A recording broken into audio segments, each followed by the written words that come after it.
Blizzard have dropped some absolutely massive changes on the PTR that might not look massive when you first look at them, but they are pretty huge when you break it down. So in this video, we're going to review the PTR patch, and I'm going to show you guys how this will change the game. Okay, first things first, this is the Doomfist on live servers. So Doomfist here has a 0.2 second recovery time after he uses uppercut, and you can see here we've got a couple of test subjects, basically these squishy targets you would look at killing if you were Doomfist. Your McCree, you knock him up into the air, you blast him in the face, then you move on to your Batiste, we're going to seismic slam into him, we're going to uppercut him, and then we're going to fire into him. Now the crucial thing here is we can fire immediately with primary fire after uppercutting. Well, it's 0.2 seconds delay. Basically, it's instant. Now, on PTR, recovery time is increased from 0.2 seconds to 0.5. So there is a delay. Now, it's a little bit hard to see this delay, but again, we're going to go through these wonderful test subjects. Watch what happens when I seismic slam, I uppercut. There is a delay there. Now, I'm holding down primary fire. We're going to see this again with Tracer. As I go in, uppercut, I'm holding down primary fire. There is a delay. Now, this delay is so small, it literally does not matter to us on the ladder. If you are a Doomfist player, I don't think it matters, because what we're looking at here is a window of opportunity which is 0.3 seconds longer than it was before. That is so small. If you're asking a Zarya maybe to react and bubble Doomfist target in that time frame, I don't think it's going to happen. But here's the thing, because Flashbang is a 0.85 second stun, and what Blizzard have done is basically made McCree, well, not McCree, but Doomfist kind of flashbang himself only for 0.5 seconds after he uppercuts. It's a really weird change when you think of it that way. So, Jake was a professional Houston Outlaws player. He's now a streamer, I believe. Anyway, this is what he says. He's an extremely big-brained player. This is what he says. Adding a self-stun to a hero whose entire premise is about combos and speed, Doomfist PTR nerfs, is incredibly bad for competitive play. Time is the resource that is most affected by player skill. Taking that away directly is a great way to ensure Doomfist is crushed at high level play. Now, remember who Jake is. He is a professional, or he was an ex-professional. He's an extremely high level player. He's got a concern here that Doomfist is going to be terrible at high level play, and I completely agree. In fact, what I think we're seeing here is a very targeted change to Doomfist to make him less oppressive for Overwatch League. In fact, I think what we're looking at is a nerf to Doomfist so he's not played at Overwatch League level, which is very interesting. And also potentially the very highest end of the ladder, because players will be able to react. Now, to me and you guys, it sounds crazy. Like an extra 0.3 seconds, what the hell? Who can react that fast? But there are players that can do that, and players that will do that at the very highest levels of Grandmaster, in top 500, and then Tier 3, Tier 2, and Tier 1 professional players. Talking of professional players, check this out. So this is Chipser. He sees the changes and he goes, these Doom changes, Pepe hands. Oh dearie me, Philadelphia Fusion. Now, Fusion picked up Chipser, who is arguably one of the best Doomfist players in the world. This was a very famous tweet from them in which they said, what's it like when an Overwatch League team plays around a Doomfist? Which is, of course, a very famous Chipser meme from back in the day, because he always said if he had a team that played around him, he would be amazing. And then he says, then the tweet says, we're about to find out. Please welcome the greatest, least unlucky Doomfist in the world, Chipser. This was actually a really interesting pickup. I liked this at the time. There was a lot of controversy around this because, well, Philadelphia Fusion's coach is Chipser's brother. But it's since been sort of come to light that he had no part in this, and he actually didn't want him on the team in case of any issues that brought up. But the big thing here is Fusion were picking up, a streamer personality, but also a very good Doomfist player. And of course, there was the whole drama with he didn't go through the path to pro, which he didn't, which does bring into question what the hell is the point of the path to pro. Anyway, Chips is on Fusion. Well, he needs to get pretty good at Mei and Hanzo. He is pretty good at those heroes, but nowhere near the level of his Doomfist.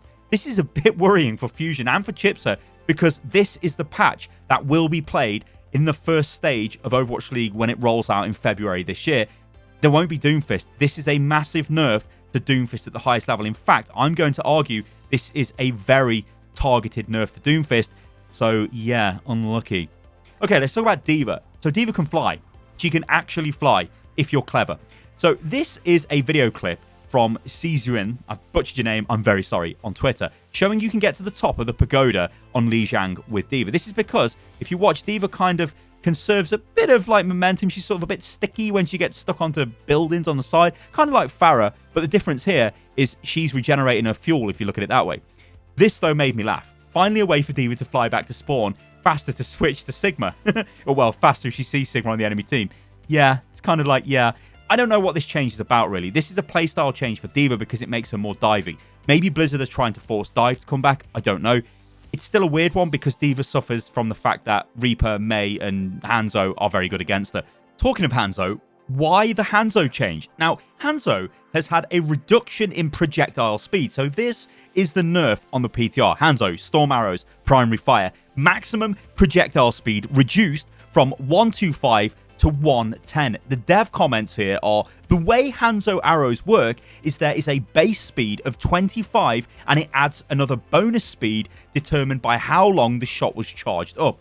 Last patch, this was 25 plus 100 times charge for a total maximum speed of 125. The PTR value is now 25 plus 85 times charge, so the max speed is now 110. Now, on the face of it, what the hell does this mean? Well, then, he sums it up and says, the same value as it was before the Hanzo rework. That is right, they have rolled back the Hanzo projectile speed to the same value it used to be before he got reworked. This is a cool comment, though, off Jeff Goodman. He says, despite the memes to the contrary, Hanzo's arrows aren't actually all that big. They are tied for the smallest projectile in the game with a couple of other things, such as Genji's shurikens. For example, Mercy and D.va pilot weapons are 2.5 times bigger than Hanzo's arrows. I thought that was a cool thing just to throw in.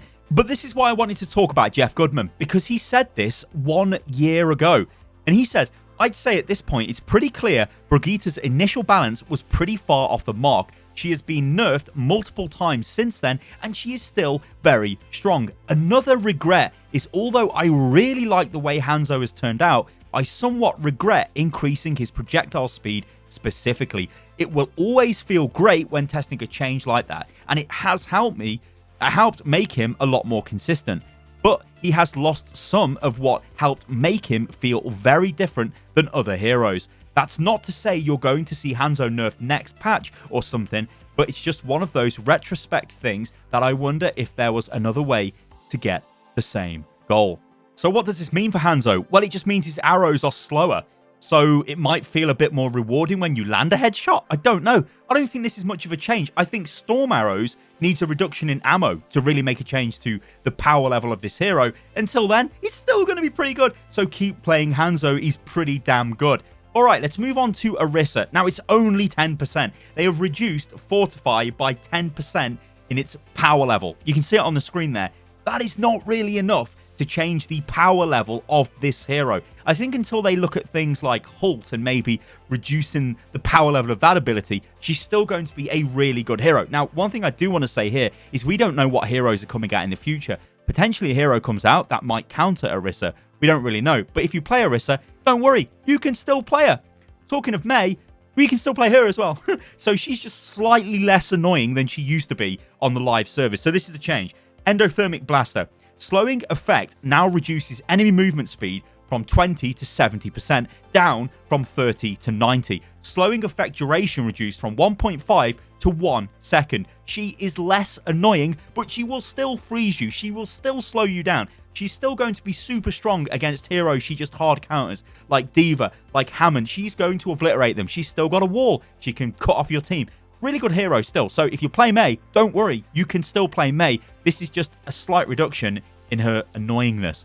Let's talk about Baptiste, though, because this is the one. Oh, my God. So Baptiste is still really, really strong because I don't think Blizzard are addressing the issue here with the hero. So Immortality Field, maximum duration reduced from 8 to 5 seconds. Big nerf. That's 3 seconds less duration. Cooldown increased from 20 to 25. Another big nerf there. Amplification Matrix, ultimate cost increased by 20%, which is fine because you do get Amp Matrix in literally every fight. It is a bit mad.